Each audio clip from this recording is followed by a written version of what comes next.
Hey y'all, Uncle Jimmy here. When you speak for yourself, you're forced to think for yourself.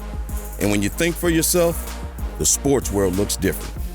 In order to enjoy this podcast and this show, you need to have the courage to look at the world from alternative points of view and not be offended when you disagree. Speak for yourself isn't your Twitter, Facebook, or Instagram feed. SFY tells you what you need to hear and not what you want to hear. So, welcome aboard, buckle up, and enjoy the ride. We start today with the Kansas City Chiefs. Chiefs! In the lead up to tonight's Kansas City-Denver Thursday night football clash on Big Fox, Broncos head coach Vic Fangio made an interesting observation.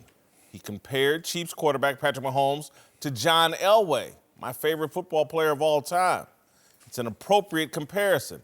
When it comes to arm talent, Mahomes and Elway are the gold standard. They make a defense defend the entire field. They make fans hold their breath on every snap. Fangio's comparison made me reminisce about Elway's career, the good and the bad. The bad can be summarized in two words: Dan Reeves. He was Denver's head coach the first 10 years of Elway's career. Despite leading the Broncos to 3 Super Bowl appearances, Reeves was the wrong coach for John Elway. Reeves never gave Elway what he needed: playmakers at receiver and in the backfield, and autonomy on the field. Elway and Reeves tolerated each other for a decade. And then Broncos owner Pat Bowlen fired Reeves after the coach wasted a 1992 first-round draft pick on UCLA quarterback Tommy Maddox, and the Broncos finished the subsequent season 8-8. I bring all this history up because this week I've wondered whether Chiefs coach Andy Reid is a different kind of Dan Reeves. Is Andy Reid the right coach for Patrick Mahomes? Don't kill me. I'm just asking the question, and here's why. Does Mahomes need a full arsenal of playmakers to be successful in the two-hand touch modern NFL? Does he need Tyreek Hill, Travis Kelce, Sammy Watkins, LaShawn McCoy, Mecole Hardman? Or could Mahomes thrive with a little less offensive help and a little more defensive help? Perhaps the right combination for Mahomes is a great offensive coordinator and a defensive-minded head coach. I know this type of conversation is a bit premature. Tonight's game will be Mahomes' 24th regular season start. That's a season and a half. But this is Andy Reid's 21st season as a head coach, and he's yet to win a Super Bowl. Only Dan Reeves, Chuck Knox, and Marty Schottenheimer coached longer without winning it all. Reeves, Knox, and Schottenheimer were all tremendous coaches. Reid is a tremendous offensive head coach. Is that what Mahomes needs? I'm not so sure. All right, joining the desk now are Fox Sports NFL analyst TJ Houshmandzadeh and Mark Schlereth, who thinks I'm crazy. But I'll start with you, Marcellus. Yes. Is Andy Reid the right coach for Patrick Mahomes? I am Mark Schlereth also. You are crazy. The circumstances are not the same, obviously. No 3 Super Bowl appearances, to blow the air into that balloon of expectations, to have the letdown of an 8-8 season, and then the firing. That's not what you're seeing right here. What you're seeing right here is Andy Reid, who actually addressed his weaknesses this offseason in terms of the defense, and a defense that's playing better, asterisk. They were horrible last year, and they're playing slightly better than that. That said, the team construction, if you want to talk about that, is on Brett Veach, the GM, who's been with Andy Reid since 2004. Answers to Andy Reid. You're right. Yeah. Damn it, you did your homework too? Okay. But this is my team. But at the same time, they addressed it. They spent money over there, adding the defensive coordinator in Spagnuolo. So they've addressed that issue and have seen improvement. But if you look at this team right now, it's not fully mature. It's not fully realized. And even offensively, because of the injuries, Tyreek Hill, let's talk about Sammy Watkins, and the one ankle injury that is happening with Patrick Mahomes. All that adds up to a team that is still on the rise, even though they were one player away from being in the Super Bowl last year. Yeah, I'm with you. He's 100% the right coach for Patrick Mahomes. When you look at it, Patrick Mahomes, when he came into the league, nobody thought he would do this. And part of that is because he has Andy Reid as a coach. He's innovative, he's smart, he's going to put him in good situations. Now, where I will agree with you slightly is this.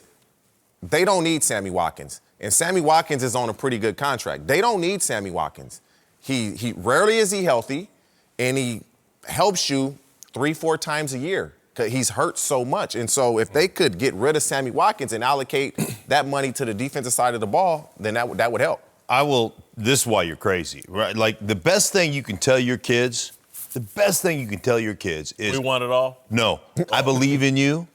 That's the best thing you can tell. I believe in you, and I am here to support you. Here's a team, a franchise, a coach that fell in love with Patrick Mahomes out of Texas Tech and moved from, 24, 25, 26, up to 10 to say, I believe in you. I believe in you so much, I'm going to let you tutor under Alex Smith, and then I'm going to give you the opportunity to run this offense, and you're going to throw 50 touchdowns and be an MVP and go to the AFC Championship game and lose to the New England Patriots, who happen to be...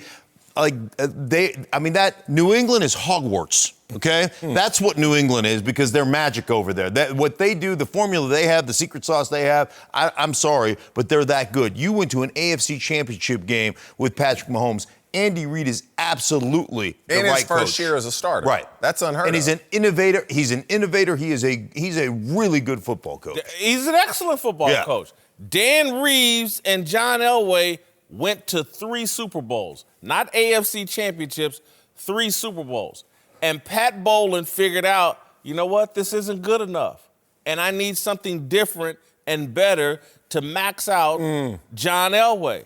And again, I'm not saying but if we get to the end of this season and this defense remains a problem, I'm sorry. I can't sit around and blame Spagnuolo and whoever the defensive coordinator is. I got a head coach that doesn't really care about defense, sits on the bench and talks to his quarterback while the defense is on the field.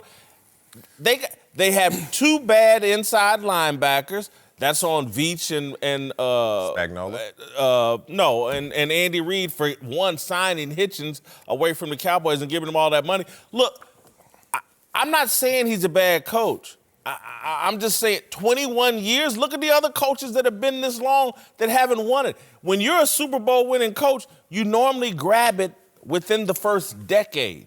Well, not all of them. If you really want to talk about that, you can look at the situation in totality. It's not about the defense with this team. It's truly about the running game. And what changed the fortunes for John Elway? The running Terrell game. Davis. Terrell Davis, right? What changes the fortunes for this team? As much as we focus on defense, last year this team was averaging 115 yards per game. Kareem Hunt. All of a sudden, it goes down to 82 rush yards a game. You want to see the impact he's had? 74 yards a game last year was the leading rusher in Kareem Hunt. This year is 43 in LaShawn McCoy. They need to fix their running game to give them the time of possession that is being robbed from them, especially the last 2 weeks. The coach went out there and ran it down the throat. And then that became the game plan, and you saw that being executed from that point forward.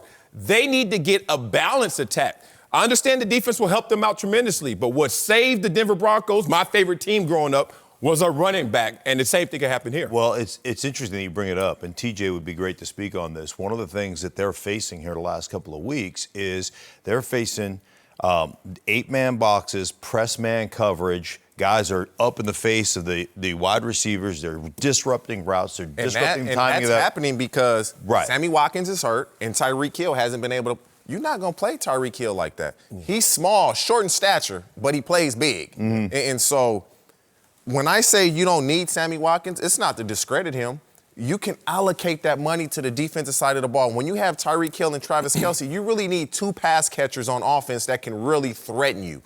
And those 2 guys can threaten you down the field, more so Travis Kelce in the middle and Tyreek Hill over the top. But now that you have Mecole Hardman on a rookie contract, you got 2 guys, short in stature, but can really get down the field. And so Sammy Watkins is making a lot of money. They can allocate that to the defensive side of the ball. They spent the money. Frank Clark got paid. Honey Badger got paid. Bashard Breeland's over there, new defensive coordinator. Like, the resources have been allocated. What they don't have is the blessing of health. So are they paying defensively the right guys? Well, that could be the problem. They got to have something in the middle of that defense at linebacker. Yeah. There's a problem. Chris Jones is hurt. That's obviously a problem on their defensive line. Let me ask this, and I'll throw a bit of a curveball here. I've been down on the Chiefs the last 3 weeks. Tonight, I absolutely love the Chiefs. I think they win big here against the Broncos. Any chance The Chiefs are, I think, -3 points according to Fox Bet. Any chance the Broncos pull this upset? Yeah, there's a chance. It's certainly going to be a fight. I think a dog fight. The Broncos of late, you see the pass rush picking up. It's, despite Von Miller off to a slower start, was it 12 sacks the last 3 games, 0 sacks first 3 weeks? We saw him beat the Chargers. Saw him beat the Titans, shut them out. They're starting to feel themselves in the division where they say, hey, it's winnable. This is a situation where we could go out there and make some hay. So it's one of those games, as Coach said, go get the steak, go get the ice cubes, bro. You're going to know you've been in the fight. Yeah, there's no question. I think the Broncos win this game. I think, you look at the defense. So Andy Reid's going to lose 3 in a row, but you got no problem with him. Go ahead. Yeah, I don't have any problem with it. They got 5 starters out. That's 23% of your roster is not playing tonight.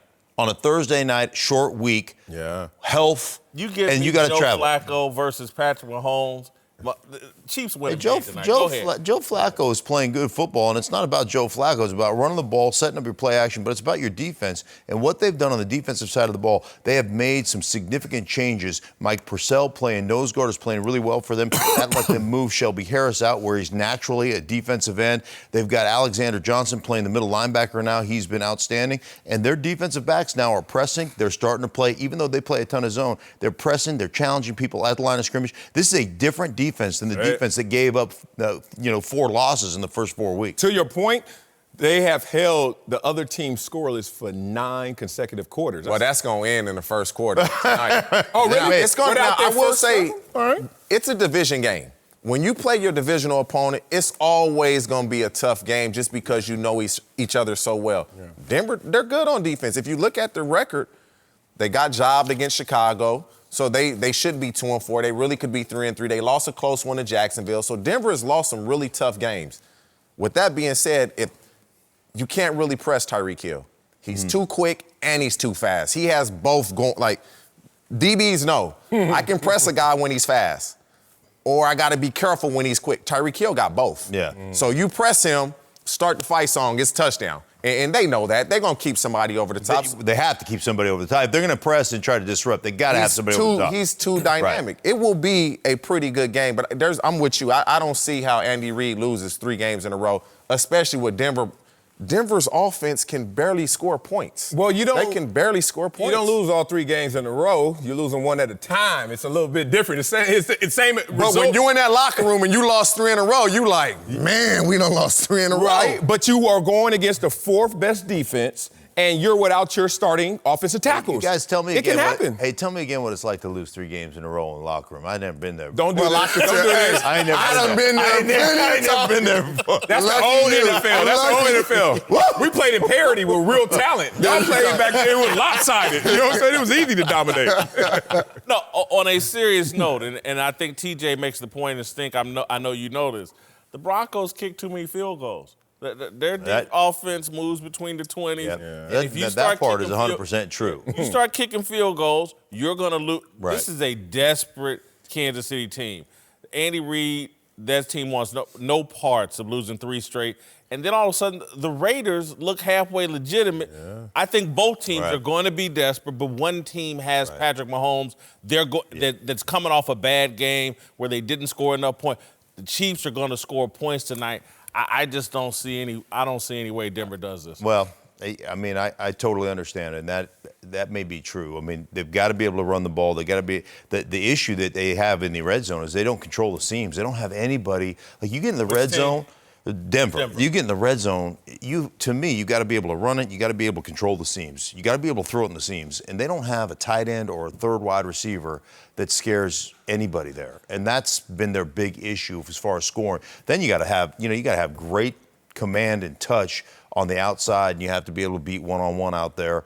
And if you control the middle, you can do that. But if you don't control the middle, that's a really hard thing to do. Primetime game, the stars show up. You talk about Patrick Mahomes, despite his limitations with the ankle. But Von Miller off to his slowest start he's ever had in his career. But it's a primetime game. What a game to go out there and make up a difference against a team missing both of their tackles. Don't put money on this one, Whit. Come back. Oh, the money's already spent. Stick around. Whitlock and Wiley, Mark Schlereth, and TJ Houshmandzadeh are back. Time now for a big story. Let's move to Dallas, where Dak Prescott and the Cowboys will be looking to right the ship in a huge divisional matchup with the Eagles Sunday night. After a hot start, Dak has struggled through 3 straight losses, and former Eagle Brian Westbrook just went on First Things First and is blaming Jerry Jones, saying the back and forth over Dak's new contract has left a distracting question rattling around in the quarterback's head every week. How do I earn that? And that has to be what Dak is thinking every single week. Oh, well, listen, I had a great first 3 games. Should I have earned the contract? What do I need to do to make sure that I can get this money from Jerry Jones and his football team? And so for me, I'm thinking the quarterback is a mental position. Quarterback and kicker. You don't want to put those guys in a situation where they have to be thinking. You just want them to go out there and react. All right, Marcellus, do you blame Jerry Jones for Dak's struggles? Absolutely not. I liked everything Westbrook said, except the conclusion. When we're talking about, you're putting the pressure out there to a guy who's playing the thinking position, and that pressure is overwhelming. How come? Why? First of all, most guys play better in their contract years. That's just an adage we've all said, and I've lived that my entire existence, no matter what happened in NFL. Contract year time, shape up. I had a back surgery in training camp of my contract year. Started off horrible, 1 sack after 9 games, getting destroyed. And all I kept thinking about is, I'm going to go out there and make this happen. So that pressure could either burst those pipes or it could fuel you to the next level. And I don't think that right now Dak is succumbing to any of that pressure. But you are mindful. Westbrook is right. Every single play I made, I was thinking cha-ching. And every single play I missed, I was like, oh, damn, got to make another play to go get cha-ching. So it's just a simple thing. You're always thinking through it. But it doesn't have the negative effect unless that's the type of mindset you have. He has a point, but to blame Jerry Jones, no, this is the NFL, man. Like, if you perform, you're eventually going to get paid. Now, the reason he's not paid is because Jerry Jones and the Dallas Cowboys organization, they're not 100% sure what they have in Dak. They're just uncertain of that. And so he'll eventually get his money. If Jerry Jones not paying you makes you play bad, then what's going to happen when you get into a big game? Like, this should be what you said, motivation, fuel. Yeah. Okay, I'm going to show you. You didn't want to give me X amount. Okay, now I'm going to play so well you have no choice. That should be his mentality. That's what it's about. Eventually, you should get your money, but this should fuel you to try to prove them wrong, because there's something there within the organization that they don't fully believe in Dak Prescott, is because if they did, he would have been paid by now. If that's what causes you to play poorly, then you're the wrong guy at that position. At any position. If you not having a contract makes you go into a shell, then you're not the right guy for the Dallas Cowboys. If they have to figure out, here's the thing, the last collective bargaining agreement that they created, one of the things they gave themselves as ownership is this out called the franchise tag. So you don't have to pay anybody. You can wait. You can franchise your guy. Now, you're going to have to pay him a lot of money for 1 year. But the bottom line is you can wait and see. Look at what the Tennessee Titans did with Marcus Mariota. You know who's starting this weekend? Ryan Tannehill. Yeah. They said, you know what? Before we pay you, cautionary tale. Let's just make sure, because we're not quite sure yet. Took them, 6 weeks to go, yeah, we're sure you're not the guy. Ryan Tannehill, you're the guy. So, Dak, this is the way this game works. If that pressure makes you fold, then you're not the right guy for the Dallas Cowboys. That's on you. That's not on Jerry Jones. That's the business aspect of this game. Yeah, I think Dak has to be as mentally tough as Jerry and Stephen Jones have been. Because if Jerry and Stephen Jones weren't mentally tough, they would have folded after week 3 and just overpaid Dak, gave him 35, or same money as Russell Wilson or whatever. But they didn't. They waited. And so what I would say to Westbrook, I would blame the schedule makers for Dak's problem. And the schedule toughened up. It doesn't get any easier either. And right, this weekend they have the Philadelphia Eagles, desperate. The coaches put his foot in his mouth to some degree and guaranteed to win. Philadelphia will be a very difficult opponent for Dallas this week. And if Dak loses 4 in a row, there's just more dollars coming off his contract demands. I don't blame Jerry in the slightest. I actually tipped my hat because I would have folded. After week 3, I would have folded and given Dak a contract and put him at ease, and then I'd be sitting here regretting it. Let's play a little pushback mental gymnastics right here. I think Jerry has already paid Dak. Think about this. This is a 4th rounder making $2 million who has a floor going forward of $30 million. The worst Dak Prescott can do going forward is $30 million. Sometimes you don't get paid just in dollars. You get paid in opportunity. I gave you opportunity for you to go out there and at worst, woe is you, Dak. You're going to make $30 million. Now, we're somewhere between 30 and 40 million and maybe even higher. Even if I franchise you, you're at 33 million. Like, Dak, you playing with house money. So to Westbrook's point, yeah, it's on your mind, but to my point, if that is making you cave, oh, you are in a bad position. $2 million to $30 million minimum? How could Dak lose? I'm with you, and I'm on record. I believe Dak deserves to get paid. Now, it's just what amount. He's getting paid $2 million right now. No, right now. I believe Dak Prescott should be right around where Carson Wentz is at. Because this whole game You won't be saying that Sunday night, but go ahead. This whole game is built upon my stats versus your stats. Ooh. That's what it's about. Statistically, where do I fall compared to my peers? And so Fantasy statistically, football. that's where he falls. And so it's just for Dak, just relax and play football, man. Not just fantasy, Just real. relax. Who's went further in the At playoffs? that position. Who's went further in the playoffs? Who's had more success? Who's had better stats? Dak. I remember that one. Who would you rather have? Who would you rather have? Carson, but that ain't the question. Yes, it is. No, it's not. but Carson At got that paid. quarterback position is like picking a wife. You know, somebody might, have better stats, but is that who you really want? Way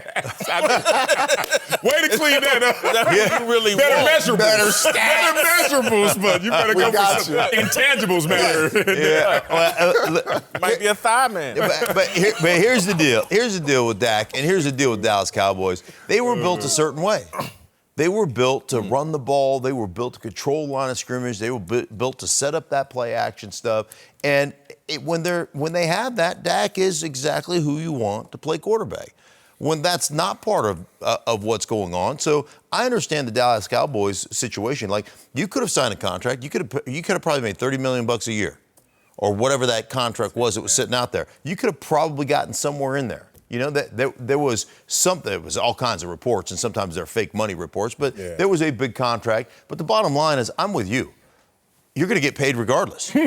Whether it's a franchise tag or whether you sign a long-term deal, you're going to get paid. So that shouldn't have what's going on from a contract standpoint shouldn't have any bearing on this. What you should do probably is just say, hey, man, we're going to readdress this. If you're Jerry Jones, we'll address this at the end of the season. Yep. Let's see where we sit. I just don't see this franchise deal as a guarantee. I can see the Cowboys reaching the conclusion, we're not paying him a franchise number for a year. And Why would you do it? Who's the starting quarterback next year? Your rookie quarterback, man, the guy you draft. So why not? You can still draft Cam him. Newton. You can still draft that Cam quarterback, Newton's gonna be available. get him on the franchise, and then get rid of him while that rookie learns. Ask Cowboys fans if this goes sideways this year, even this week, if they wouldn't rather have a healthy Cam Newton next year than paying Dak Prescott 30-some-odd million for 1 year. But in that reality, I mean, we're switching the hashes here. So, okay, in this situation, Dak's not getting a franchise tag. What happens to Dak? He goes to free agency.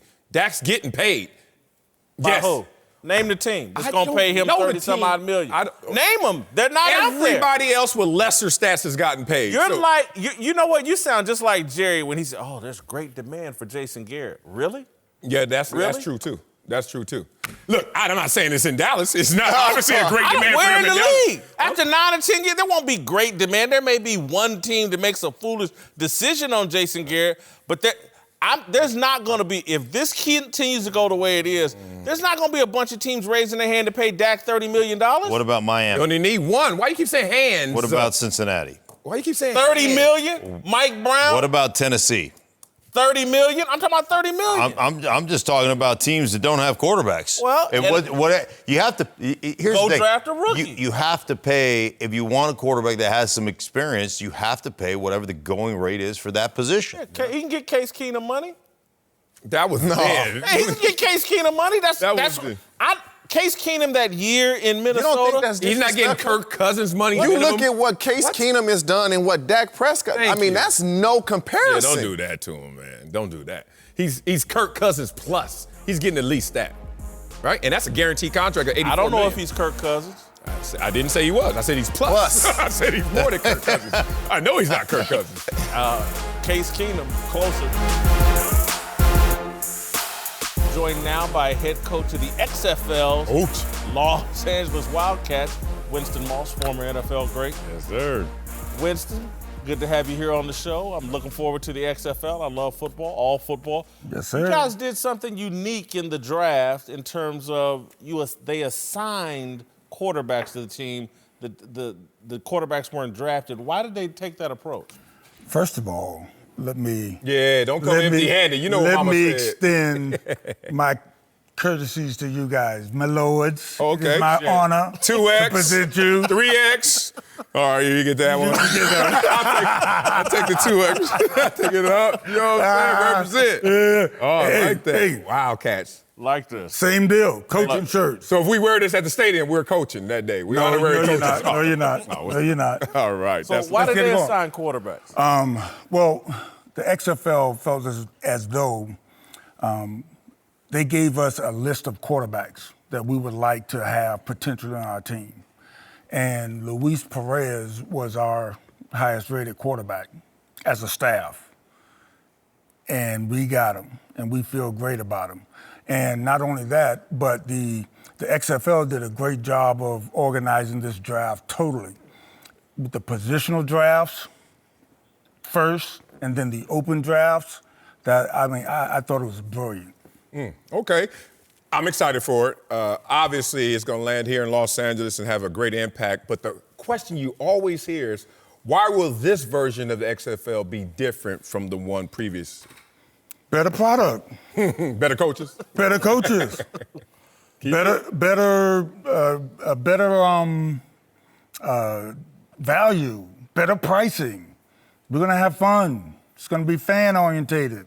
We're not wrestling for the ball at the coin flip anymore? No, we're done, right?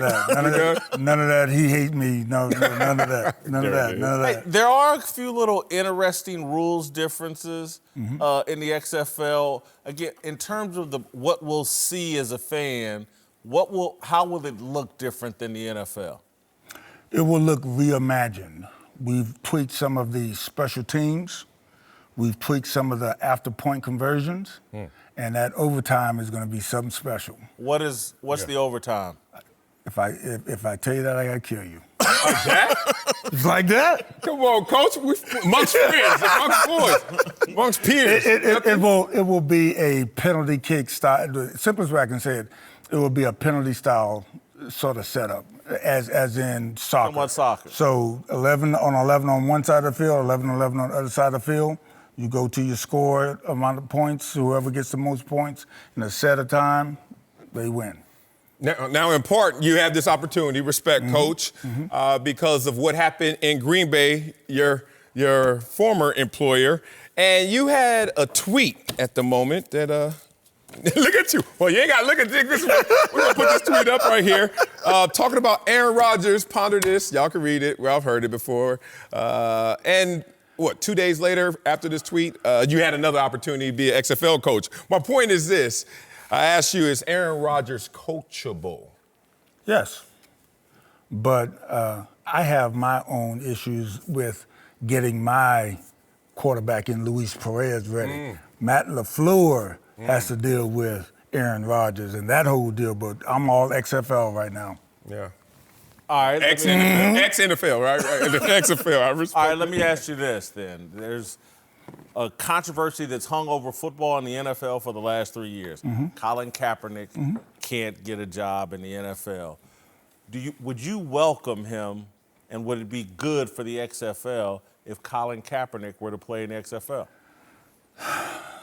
When I was with the Packers, 2012, Colin Kaepernick did a number on us in the divisional round of the playoffs. Yes, he did. So that Colin Kaepernick was good enough, but Colin Kaepernick is not even a thought for me right now.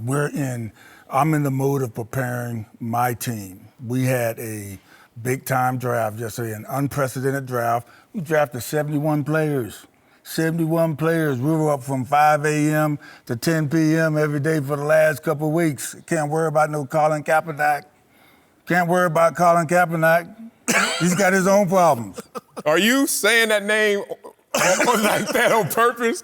Kaepernick or Kaepernack? It ain't even on the radar. Kaepernick. That sounds like a really. Okay. But just as you don't think it would be good for the league, the attention he would draw, the ratings he would draw? Fireworks. That's the decision that's above my pay grade.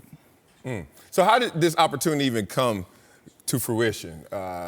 Just take us through that process quickly. You, former player, working your way up the ranks, obviously in the NFL. Now you find yourself a head coach of XFL. Yes, sir.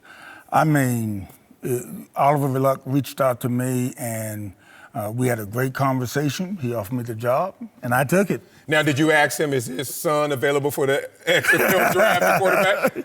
Well, I don't know. Like I said, I was asked that question recently, and I'm not touching it because the conspiracy theory would be Oliver Luck Oliver Luck's son, Andrew, gets out of the NFL and comes and plays for the XFL. That would be something. It's not a conspiracy if it's real. It sounds like you're not answering because it might be real. No? Come on. No. All right, well, Winston, good luck. Yeah. We will be watching, looking forward to.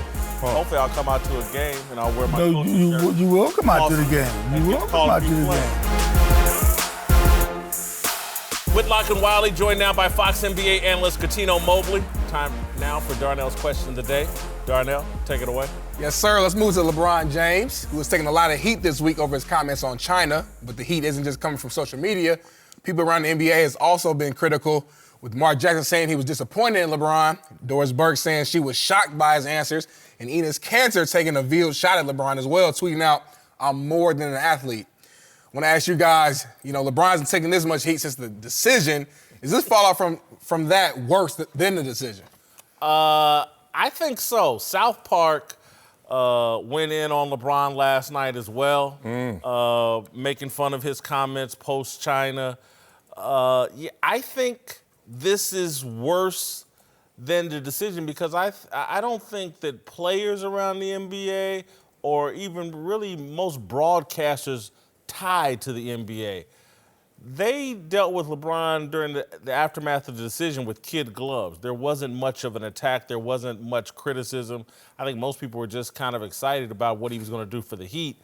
To see this kind of uniform media reaction and to see, and social media is in a different place than it was then in 2010, but all the memes I'm seeing, I think the fallout from this is worse than the fallout from the decision.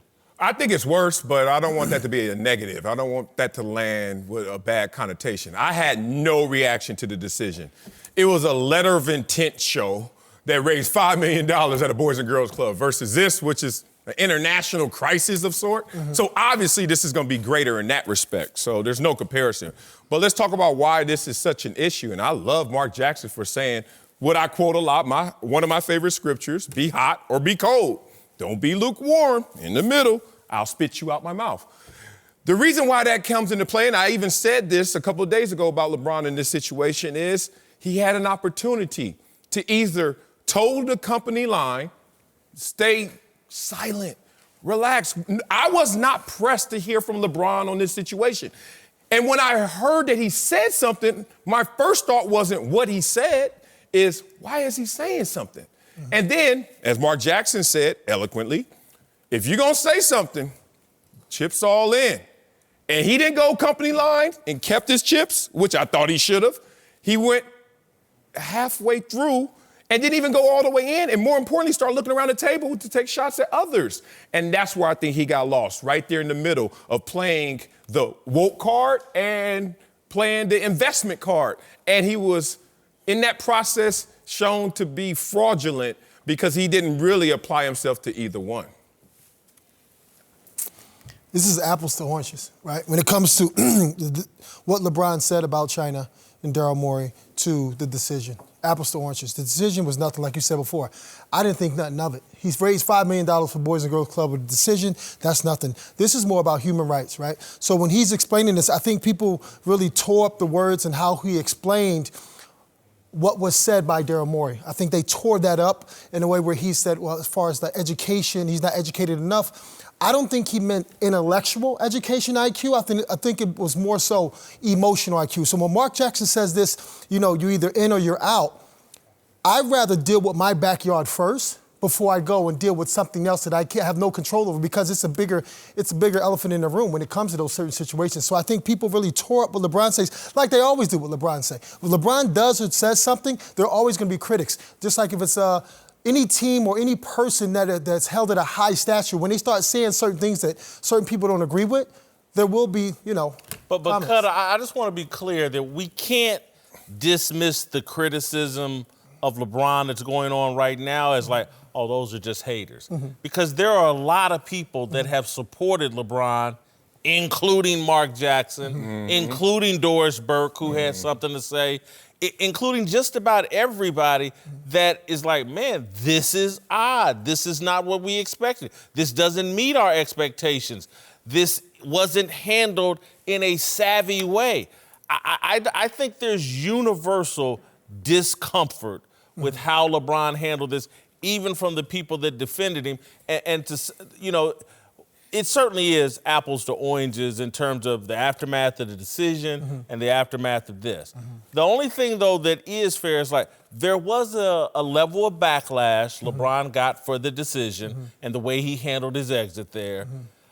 This backlash is just at such a higher level, and that's why, and I think it has a more, I don't know if play on the court is going to fix it, because LeBron, during the decisions, like, he can just go out and ball, win a couple of titles, and he erases the decision.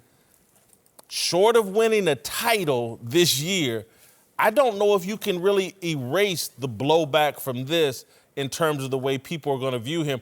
When LeBron's never been in a lane where the Hollywood establishment takes a shot at you. And I know South Park kind of operates outside the Hollywood establishment. Outside the box. They are, but I could see Saturday Night Live spoofing LeBron. That's never been happened. Yeah. That's never happened before. And I don't think performance on the court is going to address this situation, because this is something that people are taking personally.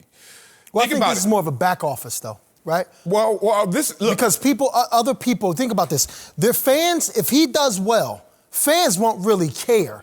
It's the back office, the sponsors, the China, the big-time people. Those people really say things. It depends Not so much as a fan. It depends on how you're a fan of LeBron. Like, LeBron had a carefully crafted persona. And it may have had origins in his true personality, but it also addressed outside the court issues. So when you're that careful with it, we expect you to not always address everything, but when you address something, to embrace it and address it with your authenticity. What came as disingenuous in this situation is that LeBron did not do that. In an attempt to play both sides, he played himself. And that's the difficult thing for a lot of people to swallow. I'm a LeBron apologist. I still say he's the GOAT, but that's in a basketball realm. When you want to talk about being greater, more than an athlete, if you're more than an athlete, this is not the moment to be less than who you were, LeBron, in all other situations. I got another analogy that I wish I had thought of this before the show. This reminds me of Tiger Woods after Thanksgiving. And he had a carefully crafted image by Nike that he was more than an athlete. His father had helped sell that he was going to be a Gandhi-like figure. There was blah. And then all of a sudden we found out, no, Tiger's just like a lot of dudes, a lot of people. And how many years was Tiger wavering? And it took him a long time to recover from that. This is similar to me of what Tiger went through. And that's why yesterday I was arguing and I don't know if you weren't here. I think this could impact, the blowback from this could impact LeBron on the court as well. I think his play could be off this season because of the blowback from this. I think that's very tricky, right? Because LeBron is in his 17th year, and he strained his groin. So when you start getting older, as you know, Marcellus, as you guys know, we're athletes. As you know, that don't get better the older you get. So could be a coincidence. There you go. Yeah. So are we going to dictate what happened between China? If he gets hurt or if he slows down, he's in his 17th year. He's truthfully in his 21st year in the NBA years. So I'm not going to say that because if we start thinking and looking at that so much, that becomes the image. All I'm saying is for LeBron, whatever he says, being diplomatic, whatever it is that he said, we take, whether it's Mark or Doris Burke or whoever it is, yeah, okay, you may be disappointed. Okay, he leaning on his one side of this or whatever. That's your opinion. So he's just, if he say no comment, that's what people say. Oh, so you don't care? No. But whatever they will say, you never know has what had people the greatest say. spotlight on him as an athlete and has succeeded and thrived under that spotlight more so than anybody else of his level, of his greatness. So he's used to criticism. What this one is different because the criticism actually hit home. Because immediately he tried to clarify this. If he had spoken correctly, he would have been like normal LeBron. But what is correctly? But what is correctly? Correctly is what you feel. It's not where it lands, it's how I threw it. I threw the right pass. If they dropped the ball because I could only say it, I can't make you understand it. LeBron tried to then change what he was saying. Well, because people interpret things so wrong, especially when you text. If I text you something and you feel a certain type of way subconsciously to me, then you're going to say, "Damn, Cat, I told you I'm coming." He said it on camera, though. But what I'm saying is, his apologies, right? So even if you say it on camera, the way you articulate it and the way a person feels that's receiving it is totally different. Cat, he wasn't authentic. Communication is communication Cat, until you can be able to comprehend. That's all I'm saying. He wasn't authentic. There have been a million things that have occurred, and LeBron hasn't addressed them. Good job. And the few that he selects, he's done it at a remarkable level. But then there's this one where you chose to address it to show everyone, I am LeBron, I'm real. That guilt was kind of making him say, hey, LeBron, this is kind of in your realm. You talk about equality, human rights, and now this is a situation that you are involved. He didn't have to say a word. But if you're going to say a word, like Mark Jackson said, say it from your heart. If not, you're saying it from your pockets, and that's the balancing act he tried to equate. And the reason I really love this Tiger Woods comparison because that Thanksgiving deal with Tiger and his wife changed his image on a dime with the public perception. I think the same thing has happened here for LeBron. These guys with carefully crafted images by their sponsors, Nike and whatnot, it can blow up in your face. Joined again by TJ Houshmandzadeh. All right, let's return to the NFL. And quarterback Lamar Jackson, who faces arguably his stiffest challenge of the season when he travels to Seattle to take on Russell Wilson and the 5-1 Seahawks. The Ravens are 4-2. Their 4 victories have come against opponents with a combined record of 4-18-1. Jackson has flourished against weak competition and struggled in losses to the Browns and the Chiefs. Last week, against the winless Cincinnati Bengals, Jackson passed for 236 yards and ran for 152. The rushing total caused the media to project that Jackson will demolish Michael Vick's NFL record of 1,039 rushing yards for a quarterback in a single season. Jackson's on pace for 1,200 yards on the ground. Is that a good thing or is it cause for concern? Took 19 carries and 152 yards from Jackson for the Ravens to beat the Bengals 23-17 last week. That's not sustainable. The year Michael Vick ran for 1,000 yards, the Falcons finished 7-9. In 2 weeks, the Ravens face the Patriots on Sunday Night Football. They close out November with a stretch of games against the Texans, Rams, and 49ers. Seattle, New England, Houston, Los Angeles, and San Francisco have a combined record of 23-4. If Baltimore wins 2 of those 5 games, I'll consider the possibility the Lamar Jackson run-heavy offense is a smart strategy. Right now, it's a bad scheme designed to hide the fact that Jackson can't play quarterback from the pocket. Right now, it's an accident waiting to happen. It's an offense that can't beat good teams. It's an offense that will shorten Jackson's career as a starter. All right, guys, Marcel, let's get us rolling. Yeah. Is this good for Lamar Jackson and the Ravens that he's on pace to smash Michael Vick's rushing record? Yeah, if it works. If it works. By hook or crook, I don't give a damn. Look, I'm going to take some prophetic words from the Scholar himself, Mark Schlereth, who said, it's just interesting how people are trying to legislate contact out of a contact sport. Talking about all the rule changes, referees, and that implementation. And it's amazing also how broadcasters are illogically trying to talk about how you can play the position from the pocket and it's safer. It is not safer. The first death I've ever seen on the football field was in the pocket. I was a little kid, like 7 years old. I was like, what happened to Joe Theismann? Like, just died on the field. And then we continuously see guys in the pocket, whether you want to go to some of the other greats, Peyton Manning and Tom Brady, in the pocket is hell to pay as well. Or you want to look at some of the guys who are outside the pocket, and RG3 comes to name, everyone wants to say. But you know what? There is no protected existence in the NFL. So, with that said, you run the calculation. What's going to give our team the best opportunity for success? Right now, based on terms, based on situations and circumstances, that game dictates him to run that often. I don't have a problem with it because if you stay in that pocket, you're going to have to deal with it. And if you get out, you got to deal with it. I'm fine with it as well. Now, if I'm a receiver, I'm not. But if I'm on that team and I'm trying to win, I'm fine with it. If he can get the Baltimore Ravens 6 to 8 years of this, they'll take that. And if he can't play longer than that because of injury, Let me reset my argument. I'm saying you can't win running the ball from the quarterback position. You win games with the quarterback playing from the pocket. Historically, you're correct. It's a different day and age now in football. The way guys are playing, I mean, you look at it, he's averaging 100 yards more just about than Vic did, completing 12% more of his passes. It's a different game. It's evolved. Who's done it? Who's won? He just said that. Historically, it hasn't, but it's evolved. It's evolving. It's evolving. When Vic was playing, they weren't running RPOs. They weren't doing. Vic would thrive in it. They weren't doing that. And so it can be done. We just haven't seen it be done. And you look at it, the Seahawks don't have a great defense, so they're not stopping anybody. They're the 20th ranked defense in the league, so he can do the same thing to Seattle that he's been doing to everybody else. Now, moving forward, will he be able to do it? We don't know. We've never seen this before. But if I'm a bad man with the way he's playing, if he can do this for 6 to 8 years and I'm the head coach and president, I'll let him do it. You watch them on film.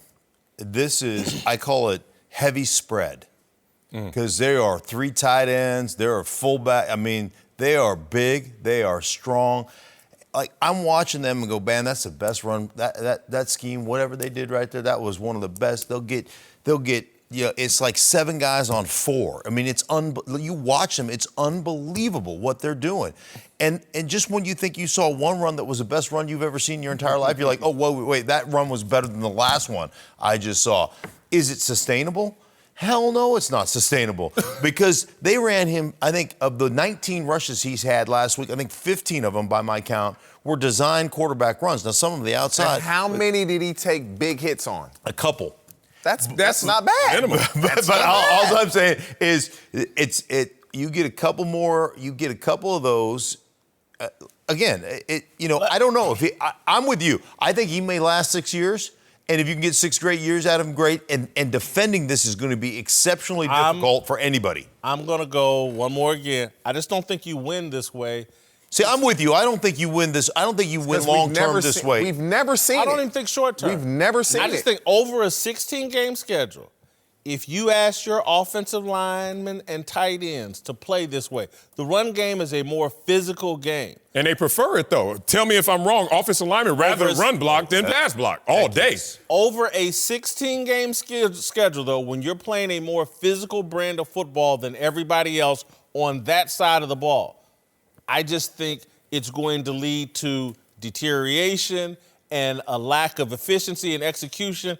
You're asking your offensive lineman to do more than the opposing team's offensive lineman. It's just a more physical game. I think it affects everybody, not just Lamar Jackson. Well, I will tell you this. The thing that scares me is 3rd down and 7+ is hard to convert for anybody, right? It's just hard to convert for anybody. Yeah. But in this offense, it's going to be impossible to get because how do you play them? Yeah, they're not going to be in 3rd and 7. Listen, man. Listen. As far as the running game is concerned, I don't know. Like, I have broken 3rd and 7+ for Lamar Jackson. You don't spy him. You don't have somebody in the middle of the field just worried about him. You can run for that. He is a unique talent. I'm just telling you, I just don't think he's long at that position. My point about winning is they just played the winless Bengals, and this dude pretty much played the perfect game. No interceptions, 236 yards passing, 152 rushing. Woo. They won by 6. It happened. Against the winless Bengals. The Bengals are trash. Don't forget the Ravens Bengals played defense. Seattle tough. Yeah, you're staying on brand with the Ravens of old. This makes sense. A running quarterback can't work. And the Ravens defense in your mind and imagination is still amazing. And it's not. That's not the reality. And they're leaning on this running game to kind of cover those warts when they were giving up over 500 yards a game this season. He's 10-3 in his 13 regular season starts. You extract that out, it's like an 11, 12 win season for one regular season. He's a winner in this formula. Is he long for it? Look, the path of least resistance is to throw that football. We get it. But the way that the game has evolved, and you talk about the dynamics of an offense, it's smart to play. When you play good teams, and they're feasting on the bad teams, hats off to them. But when you play good teams and when you get into the postseason, there's probably 5 critical, important third and long situations that you have to convert. They're not going to be in the habit of converting those. And it's going to bite them in the rear end against the top elite competition, and particularly in the postseason. You know what I think? I don't know if it's this weekend's game that will really show. It's the game versus the Patriots in 2 weeks. After they play Seattle, they have a bye week. Yeah. And they play. That will really show, okay, because Bill Belichick is going to have an answer for that. That game will really show, okay, is this sustainable?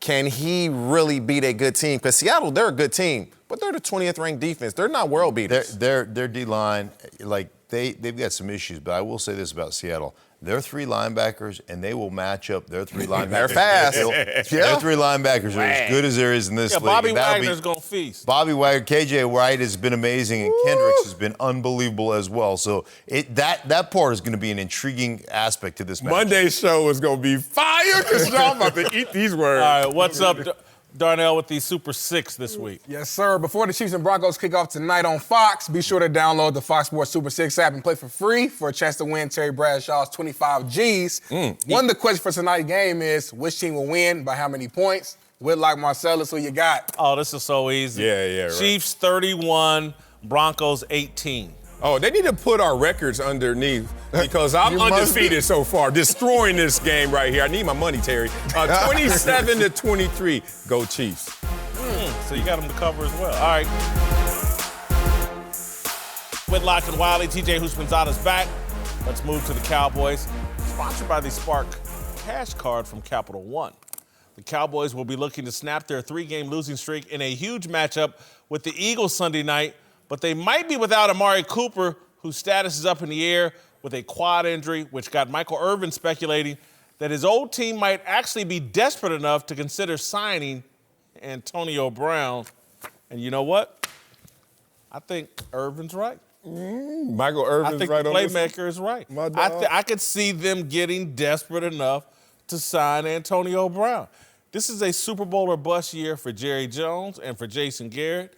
Dak needs something to help him get the contract. I can see him being desperate enough to go get AB. I can't see him doing that again. Let's keep context here. Let's keep perspective. 3-5 team last year, and they do something very risky. Give up a first round to go get Amari Cooper. Boom! That's a 10-6 team in the playoffs. And you're a gambling man. When you make that little risky move, you ever double down on the risk? You ever do it again? Hell yeah. And I'm glad you said that. And how much have you lost over the years? My point. You don't double. Once you take something risky, you just sit with the rewards of that risk if it paid off. And it did pay off with Amari Cooper. You don't go back to that well and say, let's do it again. Because, 1, it's not predictable. And 2, what you're risking on is not predictable. So the results are not predictable, and who are you going to need to get those results? AB. With everything that's going on with him, we don't know his mindset. So I'm sorry, no, they went through this before. I'm doing it. I'm going to get him. I'm going to get him. And this is Amari Cooper's hurt. Yeah. And I don't know if he's hurt or it's my contract year and I can play, but I'm going to make sure that I'm all the way right, Jalen Ramsey style. All good. And so You can say what you want about Antonio Brown. He's one of the best receivers. Dak Prescott needs a receiver that can create separation and will show you I'm open. Yeah. He's the best at it. Antonio Brown is. And so whether it's desperation, they should go do this. Talk to the NFL and see, because the NFL hasn't even interviewed Antonio Brown, so you don't know if he's facing a suspension. You don't know what it is. And so, hey, we're thinking about signing him. Can you please let us know? And if you get green lighted, you go sign him. Why? The desperation is not just from the organization, it's from the player that you're trying to acquire. Where's the humility in Antonio Brown in this moment? We don't know. I'm not saying he doesn't have any, but the Patriots situation, to me, was his opportunity to show I will play by the rules. He had one misstep, I thought, with the Patriots, was when he got released, the tweet he put out. Man. That was the misstep that had he been advised the right way, you just kind of, what he did. I appreciate the opportunity. He should have left it at that. But outside of the Patriots, that was his only misstep, and he's gotten away with so much, he probably thought. That's not his only one. Listen. With the Patriots? Yeah. They babysat Dez Bryant, who was not near the player that Antonio Brown is. They babysat, hired a team of people to babysit him. Mm-hmm. They'll do the same for AB in this. And nobody is more player-friendly than Jerry Jones. AB want to be in a spotlight. Can you imagine him in Dallas? I can imagine that. I can imagine fire, meat, gas. No. And so I think they have AB in a position where he would sign a reasonable contract. Oh, all that. He would sign a reasonable contract. They put a team around him to try to keep him out of trouble. And just flat out, I'm just telling you, Jerry needs this team to perform. He's going to be devastated if it doesn't. Marcellus, just think about that offense on the field. Man, y'all, everybody's sitting there gambling, talking about, man, if I win all them chips, you know what it takes to win them chips? You got to give up chips. If it don't pay off, you just release him. Let me blast you first. All right, Belichick signs him. You know how Belichick signs him? Come here, AB. Sit down. Let's talk. These are the rules. You have -1 tolerance. Cool? Mm-hmm. Oh, not even a week later, damn near.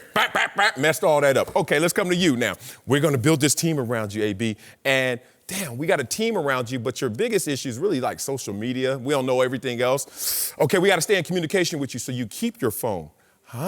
That's the problem. To stay in communication with this dude, he still has access to his phone, which could blow up everything at any given time. It's not about security going to the club and who he's around. It's about who he has as an audience. Millions of people that keep giving him gas. How you gonna stop that? Jerry Jones will sign a contract. AB, give me that phone. My personal security guy will have your phone. He will be with you. He'll stay in the house with you. This will be 24/7. And again, to me, this doesn't happen for another 3 or 4 weeks. Let the NFL figure out what they're going to do with AB. But will the Cowboys potentially, come Thanksgiving, reach the conclusion like, we need him. AB. Man, y'all trying to give AB a parental control teenager phone and think that that's going to work with this dude? You can't get on these channels. Right, he can't even log in. Here's the deal. What? If AB stays away from domestic issues and issues of not dealing with women, Jerry Jones is going to tolerate everything else. If he wants to come in here and live stream us after a victory, after a win, Jerry's like, all good. Jerry be all up in the video. Well, look, the thing about AB, I do understand that Jerry is sympathetic, is allegations don't disturb Jerry Jones. He's been alleged of so much. He's like, I get it. Innocence or guilt, that plays out in a different form. On here, it's about wins and losses. So we know that you can help in that respect. But they're not even at that desperation level. They're not 3-5 like they were last year. I don't see this team going 3-5. Even if they do. You don't see 3-4? They play the Eagles this weekend. No, they're going to beat the Eagles, despite the guarantees that come from Philadelphia. Eagles' weakness is secondary. Amari Cooper ain't playing, but go ahead. We got to go to break. Go ahead. Look, y'all got me all twisted. I'm not riding for the Cowboys. I'm just saying it worked once and not going back to that well to try it again, especially with someone unpredictable, unfortunately. That's it. Darnell, who's right? Who's wrong? I'm with you, Whitlock. Oh, man. I got to keep it real. AB Cowboy makes sense. It will be amazing. I will dust off my Cowboy jersey. That would be hot. Entertainment. That would be entertaining. Coming up. Uncle Jimmy's here to help us talk about our approval ratings for Andy Reid. But first, let's see if he followed my direct orders this morning. Oh, wow. Who's the big dummy of the day? According to your orders, Marcellus is the big dummy of the day. What the hell? Put my hat on. But on the for real, bro, did you just say that during the contract year, we put in that work? Oh, yeah, all day. So what the hell y'all do when it ain't a contract year? Well, we just show up. Yeah. Mail it in. All right. See? Let's talk about Andy Reid, Guaranteed dough. whose Chiefs take on the Broncos tonight in Denver. Kansas City looked like a lock to win the division, but now John Gruden's Raiders are right on their heels. Marcellus, do you think the Chiefs are still a lock to win the AFC West, or do they need to replace Andy Reid? Oh, here you go. We ain't doing that block again. Are they still in the same division with the Chargers? My Chargers, damn. Oakland and Denver? Yeah, they're a lock. They're injured right now, and they're still leading this division. So, yeah, they're going to finish up strong once they heal up and hit their stride. So, no worries. Uncle Jimmy, like me, you're a Chiefs fan. And as I said earlier in the show, I think we should consider replacing Andy Reid. But anyway, what's your thoughts? Wow. Well, let me see if I follow your little soliloquy here. Yeah. Let's see. Andy Reid, Patrick Mahomes. Yes. Dan Reeves, John Elway. Yes. Myrtle and Uncle Jimmy. Myrtle. Myrtle's my first ex-wife. Oh, related. Yeah. All right. All of Look y'all here, broke man. up. Let me tell you something, nephew. It pains me to say this, but in the words of Neil Smith, Whitlock, you may have a pernt. Point. A point. Now, listen. Do I think that Andy Reid can get Patrick Mahomes to the Hall of Fame? Yes. But he damn sure ain't gonna get him to a Super Bowl. I like that. And if he does, you know they ain't gonna win. Look, Andy Reid got Donovan McNabb to a Super Bowl, right? Yeah. And what is it that he's gonna be remembered for? Throwing up. Throwing up all over T.O. in the huddle. Don't do that. And that's a learned behavior. To throw up? And this is why T.O. hates his ass to this day. No, Look, man, look. Right. Sometimes in life, you have to lose in order to win. Nephew, you should try that with your weight sometime. Stop it right there. Look, man, I got to go back to Myrtle. Let me get back to Myrtle. Perfect joke. I call her Myrtle the Turtle. The turtle. Look, man, getting out of that relationship was probably one of the best things I ever did in my life. Once I found out that she had been burying my drawers in the backyard, I knew it was time to get out. Voodoo going on. See, the relationship was hindering me from my fulfillment of being a man. And my mobility to tend to my flock at night. Now look, let me get back to my pernt. Please, TSA. Look, the hell? Andy Reid can give less than 4 flying farts in the wind if he win a Super Bowl with Patrick Mahomes, Donovan McNabb, or Michael Vick. He just want to win a Super Bowl. Yes. Patrick, I got some bad news for you, man. I know you think that you the first little tight piece of black, quarter black Andy Reid done ever had. Quarter black. But man, look, Andy Reid, this been his modus operandi for a while now. Patrick, you want my advice? I'm gonna give it to you right now. Oh, God. Get out. These people are crazy. I know what you're thinking. You're thinking all these white people like you because they put you on the cover of Madden. Look, man, once Andy Reid bust out that coffee mug on you, it's a wrap for you. Ain't y'all seen the movie? Look, the only one that saved him was who? His partner that worked for the TSA. Yes. Oh, now I get you. Hey, I'm trying to help you, little bro. Listen to me. Get out. You are dumb. All right, look. You are a nut. I've got Andy Reid all the way down to a 66 role player. That's why you always be talking to him like that. 12 in job performance is the lowest score I have. 66 role player. They lost 2 games to 2 good teams, and this is what we do. You got a man, role player. Andy Reid, who helped make Patrick Mahomes the MVP in his first full year as a starter. You think I'm lying? Count your draws, Patrick. Count your draws. Oh, nah, for me, he's GOAT status. You kidding me? He's lost 2 in a row. The internet says 70%.